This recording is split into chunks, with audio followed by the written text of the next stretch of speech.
A little Josh Hoover background. Heath, Texas, Rockwall Heath High School. He is third in the country with 2007 passing yards, tied for third in TD passes with 16, and he's on pace to set the TCU record for completion percentage. Kenny Hill had that record at 67.3%. Josh is at 68.6%. So, how do you feel about your season so far? It's been good. I feel like we've had some ups and downs, and we've shown some flashes of some really really good stuff on offense. But I think we all know that we can play better on offense and play more consistent. And so I think that's what we're excited about in this last half of the season is just the opportunity to go out there every week and show what we can do and show that we can play a complete game and play clean on offense. And I know we have the guys to do it, and I know we're going to. So that's the exciting thing about it. Uh, how did the bye week help you guys work out those wrinkles that you're having?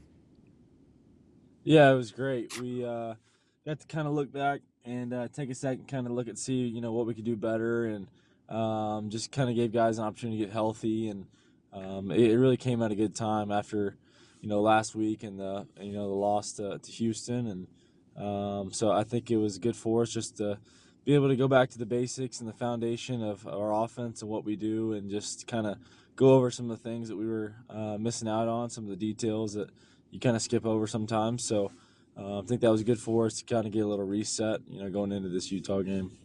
So, bye week personally, my philosophy on all sports, when I cover baseball, whether it's baseball or basketball or whatever, you're never 100% as soon as spring training or fall camp starts. You're like a car coming off the lot. You just start deteriorating value. So I'm guessing you were sore, had some nicks and bruises. How are you feeling right now, though, as you get ready for Utah?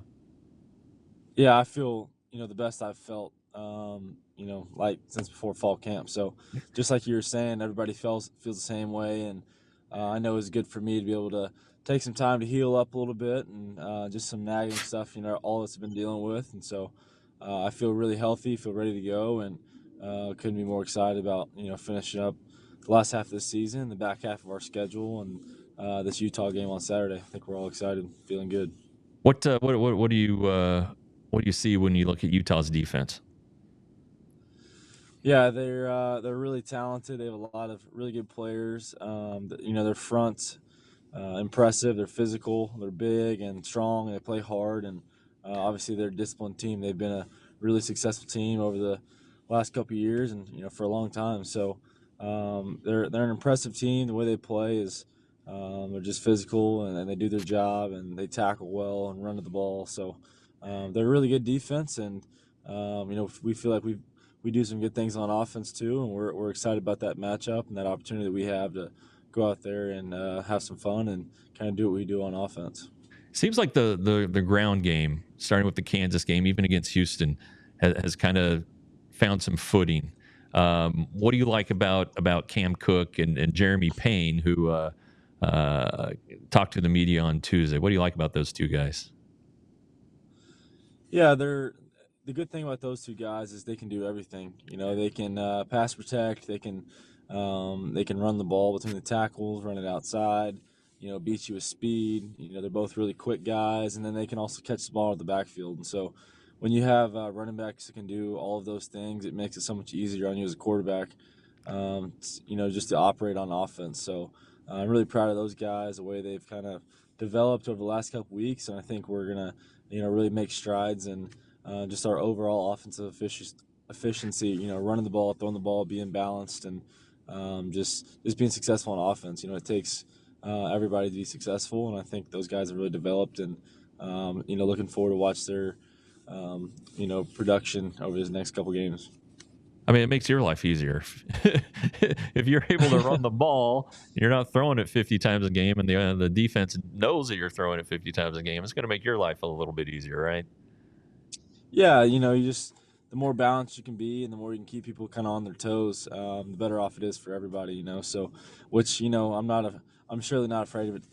Surely not afraid to throw it 65 times a game. I think everybody probably knows that, but I think for our overall offensive efficiency and just production wise, it's good that we can be balanced and do both and keep people on their toes.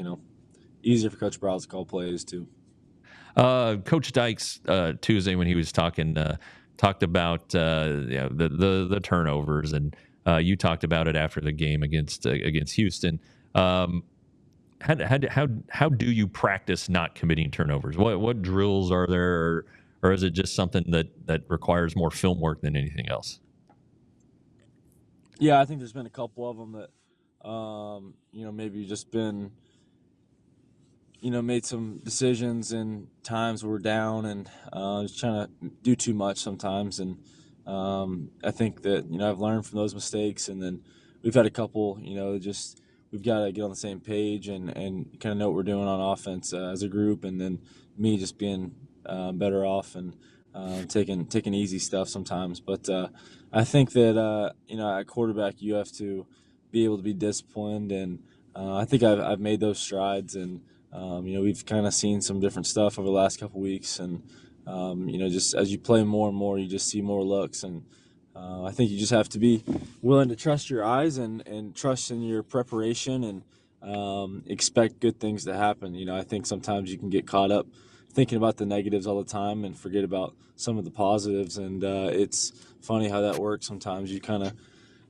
get what you think about sometimes. So I think that, for me, just trusting my preparation, trusting the guys around me, trusting the offense, and then just running the offense the way it's supposed to be run, and just trusting my eyes, trusting what I see. So I think that's kind of what we focused on, and just playing our game and just going out there and having fun. Hey, what's your relationship with Coach Dykes? If people want to go back in the Wayback Machine, you committed to Indiana initially, but when he became the Frogs coach, you decommitted from the Hoosiers and signed on with TCU, and Garrett Riley was the offensive coordinator at the time. But what do you like about Sonny Dykes? What is it that led you to Fort Worth and has kept you in Fort Worth? Yeah, I was committed in Indiana, and the offense coordinator was fired, and he ended up going to Washington. And I think pretty soon after that, or around that day, Coach Dykes got this job, and I really liked Coach Riley and Coach Dykes at SMU. I just didn't feel like that was a place that fit me, and so when they came to Fort Worth, it was a perfect fit. And I appreciate Coach Dykes for the opportunity for taking me here. I mean, I wasn't a high recruit by any means, and there weren't many people, trying to persuade me to come their way. So I was definitely appreciative for the opportunity and just for the belief Coach Dykes had in me. And he's been a great coach, and just appreciate him and all he's done for us and our team. And he's just a great leader and does a great job with our program. Okay. We talked about you're more than a football player. You're a heck of a student. Your Twitter page, you have a beautiful trout that you caught that you're showing off. What is it Josh Hoover does when he's not playing football? Yeah, I like to fish. I like to hunt. Obviously football season makes it tough to get out and hunt much, but I do like to hunt. After the season, and I keep a horse in Fort Worth for the off season, so I do some of those things off the field and just being outside. I'm always trying to stay busy. Play some golf too. So those are that's kind of what I stay to. Where you got a fishing spot? Where's your spot to catch a fish? Well, we've got some places back home that we fished at in high school and stuff, just farm ponds and stuff like that. But we've me and my roommate Brent Matisick, our long snapper, we had some success on Lake Tawakoni this summer catching Okay. sand bass and stripers and hybrids. So we had a good time out there. Yeah. Something else I noticed, I saw in your bio that your dad played football at Colorado State. Now I'm from Colorado. My nephew graduated from CSU a couple of years ago. What? How did he get to Texas, or was he from Texas and went back home? Yeah, he's from Texas, so he grew up in actually in Rockwall, right there. He moved there his freshman year from East Dallas and went to Rockwall High School, and then he only had, I think his only offer was UTA, and then he was getting recruited by Texas a little bit.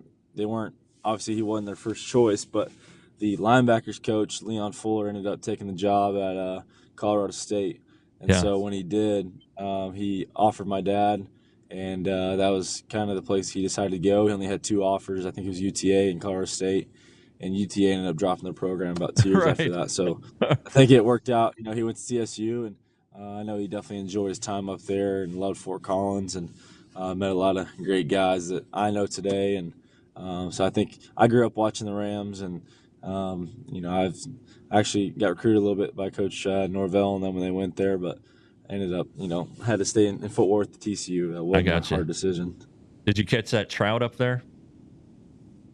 No, I caught that trout on the San Juan and up in Farmington, or up north of Farmington. So it was there at the San Juan, that little stretch. Sure. All right. So you were a baseball player also in high school. Is there any two-way sport? Do you want to go over and tell Coach Sarlos you're ready to lace him up for him?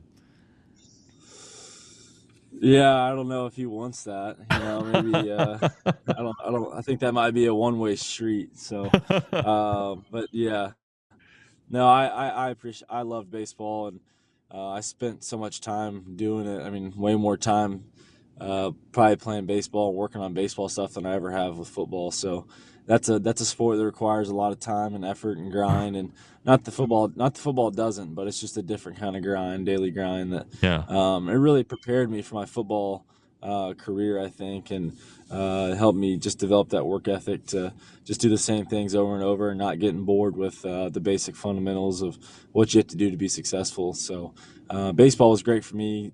Taught me how to play different positions, and I think a lot of the throwing came from baseball, and the ability to throw from different angles and getting the ball out quick. It all comes from baseball. So I think baseball was made a huge contribution to my football success and stuff like that. Yeah, Jeremy Payne actually he played baseball in high school, and he mentioned the different arm angles you throw from. He says, yeah, there's a baseball player in there. So last question. You're from Heath, the Rockwall area. Have you seen Shaq? I haven't been home since he's moved into town. Oh man, or I haven't really lived there, so I didn't see him anywhere.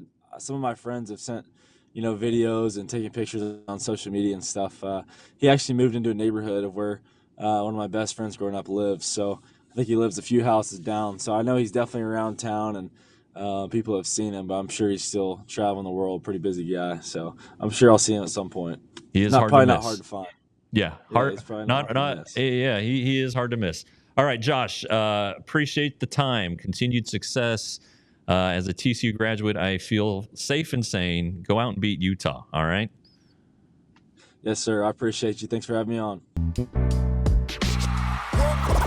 all silly like the mayor.